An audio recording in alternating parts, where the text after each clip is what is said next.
எல்லா தாய்மார்களும் தங்கள் பிள்ளைகளுக்கு அன்பை ஊட்டினார்கள், அறிவை ஊட்டினார்கள். எனக்கு என் தாய் அன்பையும் ஊட்டினார், அறிவையும் ஊட்டினார். எல்லாவற்றையும் மேலாக என் தாய் எனக்கு கொடுத்த செல்வமாக நான் கருதுவது சின்ன வயதில் எனக்கு கற்பித்த வறுமையை. அந்த வறுமையில் எங்களை செம்மையாக வளர்த்ததற்காக என் தாய் அங்கம்மாளை இந்த மாபெரும் மன்றத்தில் வணங்கி நான் நன்றி சொல்கிறேன்.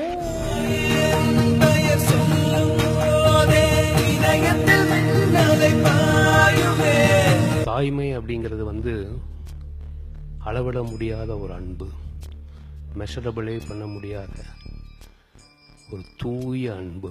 நல்லோர் ஒருவன் உடலில் அவர் பொருட்டு எல்லோருக்கும் பெய்யும் மழைன்னு சொல்லுவாங்க. கடைசி தாய் இந்த உலகத்துல இருக்க வரைக்கும் மழை பெஞ்சிட்டே இருக்கும். அம்மா ரொம்ப ஸ்பெஷல். எங்க அம்மாவுக்கு நான் தேங்க்ஸ் சொன்னது கிடையாது, தேங்க்ஸ் சொல்ல விரும்பல. அவங்க என்ன ஆசைப்படுறாங்களோ இல்ல அவங்க பிள்ளை எப்படி இருக்கணும்னு நினைக்கிறாங்களோ அந்த மாதிரி வாழ்ந்து காட்டணும்னு ஆசைப்படுறேன். எனக்கு டாக்டரேட் கொடுக்குறாங்க, கலைமாமணி கொடுக்குறாங்க அப்படின்னும் போது மற்றவங்க எல்லாருமே கங்க்ராட்ஸ் பண்ணுவாங்க, கங்க்ராச்சுலேஷன்ஸ் சொல்லுவாங்க. எங்க அம்மாட்ட சொல்லுவாங்க, ரொம்ப சந்தோஷம்பா, ஏமா முதல்ல அவனுக்கு சுத்தி போடு அப்படின்னுவாங்க. ஸோ வாழ்த்துறதை விட இவன் எப்பவுமே நல்லா வாழணுன்றதுலதான் அவங்களுக்கு அக்கறை ஜாஸ்தி. இன்னைக்கு இந்த ஸ்டேஜ்ல நான் நிக்கிறேன் அப்படின்னா அது காரணமே எங்க அம்மா தான். எங்க போனாலும் முதல்ல தொட்டு கும்புறது அம்மாவை தான். லயம் அதை என்னுடைய அம்மா வயிற்றுக்குள்ள இருக்கும் போதே நான் கத்துக்கிட்டேன். அவங்களுடைய ஹார்ட் பீட் தான் என்னுடைய ஃபர்ஸ்ட் ரிதம்க்கு கிளிக் ட்ராக். அப்பா ஸ்ட்ரிக்ட், சின்னதுல ட்ரம்ஸே தரமாட்டார் எனக்கு வாசிக்காதுன்னு. அப்போ போயிட்டு அம்மா கிட்ட கேட்பேன், கிச்சன்ல இருக்கிறதெல்லாம் எடுத்து வச்சு வாசிப்பேன் நான். அவங்களுடைய என்கரேஜ்மெண்ட், அவங்க கொடுத்த பிச்சை இது எனக்கு.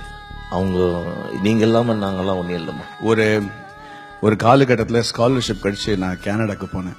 மதர்ஸ் டே அப்படின்னு செலிப்ரேட் பண்ணாங்க. இந்த மாதிரி ஒரு நாள் உங்க இந்தியன் கல்ச்சர்ல இருக்கா அப்படின்னு கேட்டாங்க. This is all natural. எங்க அப்பா அம்மாவை மதிக்கிறது, அவங்களோட ஆசீர்வாதம் வாங்குறதுலாம் தினமுமே நம்ம செய்யற விஷயம். இதுக்குன்னு ஒரு டேட்டை குறிப்பிட்டு நம்ம பண்றது இல்ல. ஒரு அம்மா கோவத்துல திட்டினாலும் சரி, கோவத்துல ஒரு சிறு சாபம் கொடுத்தாலும் சரி, அது பழிக்கும் போது ஒரு வரனாதான் பழிக்குங்கிற ஒரு நம்பிக்கை எனக்கு இருக்கு. ஒரு பெண் சாதனையாளர் என்ற ஒரு தகுதி எனக்கு கிடைச்சிருக்குன்னா அது முக்கியமாக அம்மாவால தான். I was a dancer, an artist, a teacher, a guru, because she did everything for me. Who's been an inspiration to us. You taught us that there were no limits. You taught us we could accomplish anything. You taught us that we could be whatever we wanted to be, whenever we wanted to be. You took us from very humble beginnings, and we are in America, conquering the world, doing whatever we want to do, and following our passions. And thank you, Mama. நான் பிறந்த உடனே 15வது நாள் எங்க அம்மா விட்டுட்டு போயிட்டேன். First confinement. She was Hale and healthy, சௌக்கியமா இருந்தார். நான் சௌக்கியமா தான் பிறந்தேன். ஒரு 15வது நாள் எங்க அப்பாவை கூப்பிட்டு எங்க அம்மா குளிச்சுட்டு என்னை எங்க அப்பா கையில வச்சுட்டு எங்க அப்பா மடியிலேயே போயிட்டாரு. அதுதான் தெரியும் எனக்கு எங்க அம்மா பத்தி. வேற ஒண்ணு சொல்றது நான் நினைக்கிறேன் அவருடைய ஆசீர்வாதம் அந்த அம்மா தான் எனக்கு உள்ள இருக்கு, பாட வைக்கிறா. எனக்கு 9 வயசு 10 வயசு இருக்கும் பொழுது வெங்காயம் எடுத்து வண்டியில் போட்டு கொண்டு வருவோம். இந்த தெருவில் சில பேர் கேட்பாங்க, என் பேரை சொல்லி கூப்பிட்டு 3 தேங்காய் கொடு அப்படின்னு கேட்பாங்க. நான் கூப்பிட்டுட்டே வருவேன். இத யாரோ பார்த்துட்டு எங்க அம்மாட்ட போய் கம்ப்ளைண்ட் பண்ணேன். இது மாதிரி உன் பையன் இது மாதிரி பண்றான், கொடுத்துக்கிட்டே வரான், அவனை நீ கண்டிக்கணும்னு சொன்ன. அம்மா கண்டிக்கல, கொடுக்காதேன்னு சொல்லல. அவங்க சொன்னாங்க, அந்த கொடுக்குங்கிற ஒரு குணம் உண்டு, அந்த குணம் நம்ம உண்டு பண்ண முடியாது, அது ஏற்கனவே இருக்கக்கூடிய குணம், அதை போய் நம்ம கெடுக்கப்படாது, அதனால நான் கொடுக்க மாட்டேன்னு, கொடுக்காதுன்னு சொல்ல மாட்டேன்னு தான். என்னுடைய தாயை பத்தி நான் சொல்லணும்னா, ஒரு அற்புதமான தாய்.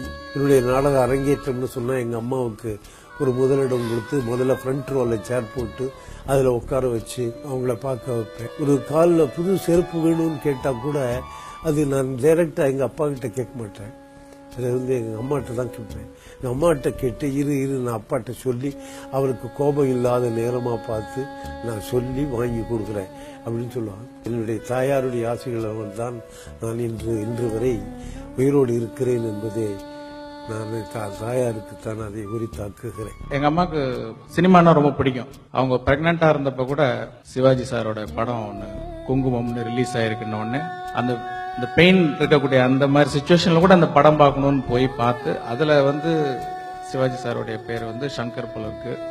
அடுத்த அப்பயே முடிவு பண்ணிட்டாங்க போல இருக்கு, பையன் பிறந்தா சங்கர் தான் பேர் வைக்கணும்ட்டு. சமைக்கிறதுக்கு திருப்பி திருப்பி அந்த அவரைக்காய், அந்த பசலைக்கீரை, அந்த பொன்னாங்கண்ணி கீரை, என்னம்மா திருப்பி திருப்பி அவரைக்காய் இதே பண்ணிட்டு இருக்கிறீ அப்படின்னு நாங்க சலிச்சுக்குவோம். ஆனா அவங்க எவ்வளவு கஷ்டப்பட்டு அந்த பொருளாதாரத்தை எப்படி சமாளிச்சிருக்காங்க அப்படிங்கிறது இப்ப யோசிச்சு பார்க்கும்போது ஆச்சரியமா இருக்கு. அப்புறம் இப்பவும் நான் உலகம் பூரா எங்கேயோ போய் பல விதமான உணவுகள் சாப்பிட்டுருக்கேன். இருந்தாலும் அம்மா கையால அம்மா சமைச்ச அந்த உணவுக்கு டேஸ்டா ஈடா உலகத்துல எங்கேயுமே கிடையாது. எங்கேயாவது விழுந்துட்டேன்னு அம்மானு தான் வார்த்தை வரும். அம்மா அப்படிம்ப அவங்க எங்கேயோ இருப்பாங்க, ஆனா எங்க அம்மா பக்கத்துல தூக்கி விட்ட மாதிரி தான் தோணும். உடல் உயிர் எல்லாமே அப்படியே ஒண்ணு. சோ நான் இதான் நினைச்சா அது வைப்ரேட் ஆகும். எங்க அம்மாவுக்கு இருக்கிற ஒரு நல்ல குணத்திலையும் மத்தவங்களுக்கு தீங்கு நடக்க கூடாதுன்னு நினைக்கிறதுலயும் ஒரு 5% ஒட்டி இருந்தா அது நான் அதுவே போறோம்னு நினைக்கிறேன். நான் இந்த லைஃப் தமிழ் டிக்ஷனரியில மட்டும் இல்ல, எந்த ஒரு டிக்ஷனரியிலும் பெஸ்ட் வார்த்தை எந்த வார்த்தைன்னு கேட்டா டவுட்டே இல்லாம அம்மான்னு நான் சொல்லுவேன். She is the best mother and thank you Amma for everything. Farmer president Abdul Kalam எவ்வளவோ பிரமாதமா பேசியிருக்கார்.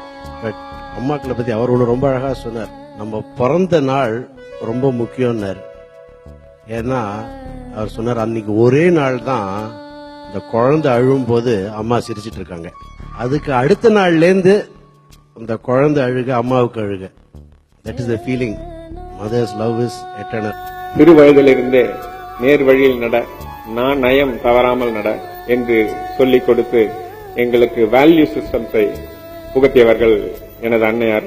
ஐ திங்க் எங்க அம்மா எப்படின்னா ரொம்ப சிம்பிள் லேடி, ஒன்னும் தெரியாது. ஆக்சுவலா இந்த வயசுலயும் கல்வி இன்னும் இன்னசென்டா தான் இருக்கா. ஆக்சுவலா இப்ப கூட ஏதாவது பேப்பர்ல தான் போட்டோ பார்த்து பேப்பர் டேய் உன்னோட போட்டோ பார்த்தேன்டா, பேப்பர்ல பார்த்தேன்டா அப்படின்வா. பாக்யா பத்திரிகையில எங்க அம்மா பத்தி எழுத சொன்னாங்க. நான் ஒரே வார்த்தை எழுதி இந்த கடைசியா முடிக்கும் போது, எங்க அம்மாவுக்கு ஆசை அதிகம், அதனால் அவள் மீது எனக்கு அன்பு அதிகம். அடிக்கடி அப்பாவுக்கு டிரான்ஸ்ஃபர் அது இதுன்னு இருக்கிறதுனால முழுக்க நாங்க அம்மா கிட்ட தான் வளர்ந்தோம். எங்க அம்மா இந்த படிக்காதவன் படத்துல நான் ஒருத்த லவ்வுக்காக என்கிட்ட ஹெல்ப் கேட்க வரும்போது, பொண்ணோட அப்பா யார், ரவுடியா அரசியல்வாதியா தொழிலதிபர் அப்படின்னு கேட்பேன். அதுக்கு அவன் 3ன்னு சொல்லுவோம். அது மாதிரி எங்க அம்மா எங்களுக்கு அம்மாவும் இருந்தாங்க, அப்பாவும் இருந்தாங்க, குருவாவும் இருந்தாங்க. ரஹ்மான் யூஎஸ்ல இருக்காரு. எனக்கு போன் பண்ணி இந்த ஒரு இமெயில் அனுப்பிச்சாரு, அம்மாவை பத்தி நீ படிக்கணும் அப்படின்னா. எல்லா புகழும் இறைவனுக்கே, தாயின் காலடியில் சொர்க்கம் இருக்கிறது. என்னை பொறுத்தவரை இது மிகவும் உண்மையே. ஏனெனில் என் தாயார் உறுதியாக இருந்து என்னை இசையில் ஈடுபடுத்தி இருக்காவிடில் இந்த வாழ்க்கையின் எல்லா இன்பங்களையும் அன்பையும் இழந்திருப்பேன். என்னுடைய முதல் பாடல் சின்ன சின்ன ஆசையின் இசை பதிவிற்கு முதல் நாள் என்னுடைய இசை நண்பர்கள் என்னை கைவிட்ட போது என் தாய் என்னுடன் இருந்தார். இசை உன்னிடம் இருக்கிறது, வேறு எவரும் தேவையில்லை என்றார். இசை பதிவு முடிந்து பாடலை கேட்டவரின் கண்களில் கண்ணீர். என் பிரார்த்தனைகள் பலித்து விட்டது, இந்த பாடலில் தெய்வீக அருள் இருக்கிறது என்று கூறினார் என் தாயார். அப்போலோ ஹாஸ்பிட்டல்ல அம்மா ஐசியூல இருந்தாங்க. அதாவது நமக்கு வலிக்கும் போது அவங்க கூட இருந்து பழகிடுச்சு, அவங்களுக்கு வலிக்கும் போது நமக்கு கூட இருந்து பழக்கம் கிடையாது. It was not easy going in to the ICU to see her in that pain. அம்மா சொன்னாங்க, இந்த வலிக்கு என்ன சாவு விட்டுருக்கலாம்டா. கண்ணுல தண்ணீர். பக்கத்துல உட்காந்து கொஞ்ச நேரம் மெடிடேட் பண்ண, அவங்க நெத்தியில கையை வச்சுன்னு கொஞ்ச நேரம் மெடிடேட் பண்ண. மெடிடேட் பண்ணி முடிச்ச உடனே அம்மா சொன்னாங்க, நல்ல வலி குறைஞ்சிருக்கு, எனக்கு மட்டும் மெடிடேட் பண்ணாத கண்ணா, ஐசியூல இருக்கிற மத்தவங்களுக்கு மெடிடேட் பண்ணிட்டு அப்புறம் வெளியில போ அப்படின்னா. I love you mom. Thank you mom. Thank you very much mom. I love you mom. Thank my mother for bringing me. அம்மாவுக்கு ஒரு நன்றியை செலுத்திக் கொள்கிறேன். தாய்மைக்கும் பிக் சல்யூட்.